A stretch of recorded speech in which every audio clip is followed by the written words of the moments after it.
I'm in Washington, D.C., and I was able to find the Waterfront, Washington, D.C. Titanic Memorial statue.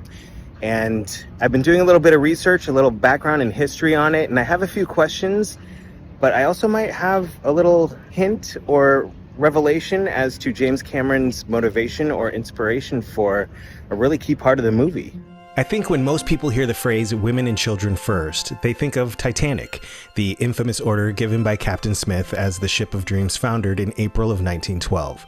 We think of those tragic stories, the men who stayed on board, husbands, fathers, separated from their wives and children in the name of chivalry and honor. In the days following the tragedy, some of the most influential women in the United States came together to organize and create a memorial in Washington, D.C. to honor those men who gave up their chances on the lifeboats for the women and children. The memorial would be designed by a woman, Gertrude Vanderbilt Whitney, and funded by the newly formed Women's Titanic Memorial Association. The marble statue depicted a man with arms outstretched in a pose meant to suggest the crucifixion, wearing only a sheet which appeared to be blowing in the wind. It was installed in its first location in 1930. The inscription on the base reads, "To the brave men who perished in the wreck of the Titanic, they gave their lives that women and children might be saved."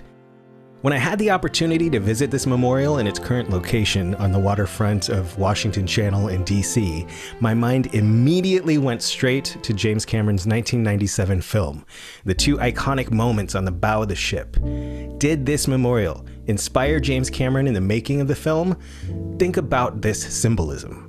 The first instance on the bow happens as Titanic is going to sea, stretching her legs for the first time, and Jack and Fabrizio celebrate their journey on the bow.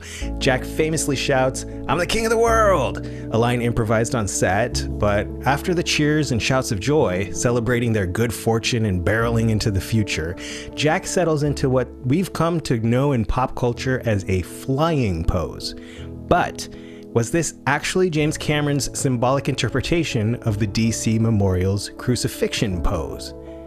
Later in the film, when Rose is finally ready to accept Jack as a romantic partner, in the moments before their first kiss, they pose together, mirroring the statue again. Cameron filled his movie with setups and payoffs. Jump to the end, the wood panel they find won't fit both of them. I'm not debating that, don't start with me. Jack makes the decision to sacrifice himself for Rose. When he does that, we come full circle to the apparent payoff of James Cameron's symbolism of Jack, initially taking the pose of the statue, a monument inspired by the sacrifices made by the men for the women on Titanic. To my knowledge, James has never confirmed or denied this link. Was this now iconic symbolism in the film actually inspired by the Washington, D.C. Memorial? Seems like it obviously was. Mr. Cameron, if you're out there, hit me up. I really want to know.